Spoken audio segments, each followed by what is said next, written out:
আসসালামু আলাইকুম রহমতুল্লাহ বরকাত। প্রিয় দর্শক শ্রোতা, কাছে দূরে, দেশে ও প্রবাসে যে যেখান থেকে আজকের অনুষ্ঠানটি দেখছেন, সকলকে জানাচ্ছি আন্তরিক কৃতজ্ঞতা ও অভিনন্দন। আজকে আমরা যে টপিকটি নিয়ে কথা বলবো সেটি হচ্ছে importance of Quranic reflection in our life, অর্থাৎ জীবনে কোরআন বোঝার কতটা গুরুত্ব তা নিয়ে আজকে আলোচনা করব। এ সম্পর্কে মহান আল্লাহ রব্বুল আলামিন তার কালামে হাকিমের সূরা নিসার 82 নম্বর আয়াতে বলেছেন, আফালা ইয়াতাদাব্বারুনাল কুরআন, তারা কি কোরআন বুঝে পড়ে না?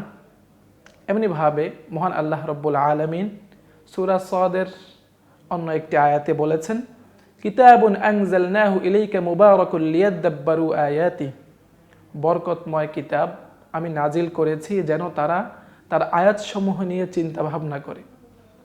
প্রিয় দর্শক, এ সম্পর্কে ইমাম ইবনুল কাইয়্যুম রাহমাতুল্লাহি আলাইহি খুব চমৎকার করে বলেছেন, ওয়ালাইসা বিশাইইন আনফাউ লিল কলবি মিন তিলাওয়াতিল কুরআন বিত্তাফাক্কুর ওয়াত তাদাব্বুর, কোরআনুল কারীম তাফাক্কুর এবং তাদাব্বুরের সাথে তেলাওয়াত করার চেয়ে কলবের জন্য উপকারী আর কিছু নেই।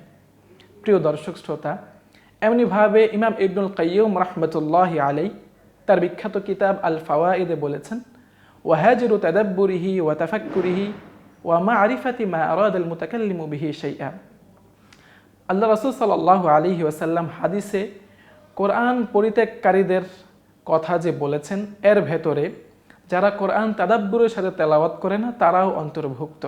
প্রিয় দর্শক, এমনিভাবে বিখ্যাত মনীষী আশ-শাইখ বদরুদ্দিন আজ-জরকাশী রাহমাতুল্লাহি আলাইহি এই বিষয়ে তার বিখ্যাত কিতাব আল বুরহান ফি উলুমিল কুরআনে বলেছেন, মান লাম ইয়াকুন লাহু ইলমুন ওয়া ফাহমুন ওয়া তাকওয়া ওয়া তাদাব্বুর, যে ব্যক্তির ইলম ওয়া ফাহম এবং বুঝ, ওয়া তাকওয়া এবং আল্লাহ ভীতি, ওয়া তাদাব্বুর এবং তাদাব্বুর থাকবে না, লাম ইউদরিক মিন লাযযাতিল কুরআনি শাইআন, সে কোরআনের প্রকৃত স্বাদ অনুধাবন করতে পারবে না।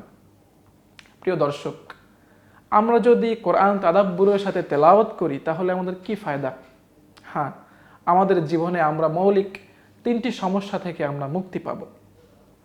এর ভেতরে একটি হচ্ছে মিনিং ক্রাইসিস, উদ্দেশ্যহীনতা। আমরা আজকে জীবনযাপন করছি, অনেক সময় আমরা উদ্দেশ্য জানি না আমরা সে একটা উদ্দেশ্য পাব। কেননা মহান আল্লাহ রব্বুল আলামিন বলেছেন, ওমা খালাকতুল জিন্না ওয়াল ইনসা ইল্লা লিয়াবুদুন, আমি মানব জাতি এবং জিন জাতিকে সৃষ্টি করেছি আমার ইবাদতের জন্য। প্রিয় দর্শক, আরেকটি সমস্যা সেটি হচ্ছে মেন্টাল অ্যাংজাইটি, অর্থাৎ আমরা যেই মানসিক ভারসাম্যহীনতায় অনেক সময় ভোগে থাকি, আমরা এর থেকে মুক্তি পাব। কেননা মহান আল্লাহ রব্বুল আলামিন বলেছেন, আলা বিযিক্রিল্লাহি তাতমাইন্নুল কুলুব, শুনে রাখো, আল্লাহর স্মরণের মাধ্যমে হৃদয় প্রশান্ত হয়।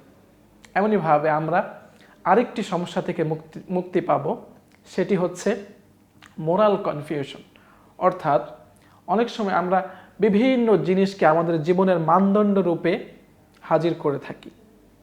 আমাদের জীবনের একমাত্র মানদণ্ড হচ্ছে কোরআন, যেটির অপর আরেকটি নাম হচ্ছে আল ফুরকান, অর্থাৎ সত্য মিথ্যার পার্থক্যকারী। আমরা কোরআনের মাধ্যমে আমরা জীবনের সত্য মিথ্যাকে পার্থক্য করতে পারব। প্রিয় দর্শক, তাই আসুন আমরা আমাদের জীবনকে কোরআনের তাদাব্বুরের মাধ্যমে আলোকিত করি, কোরআন বুঝে তেলাওয়াত করার গুরুত্ব দিই। তাহলে আমাদের জীবন অনেক সুন্দর হবে, আমাদের জীবন এই কোরআনের মাধ্যমে আলোকিত হবে এবং আমাদের পরকাল আরও সুন্দর হবে। কোরআন আমাদের জন্য সুপারিশ করবে। আল্লাহ তাআলা আমাদের সকলের মঙ্গল করুন। আল্লাহুম্মা আমিন।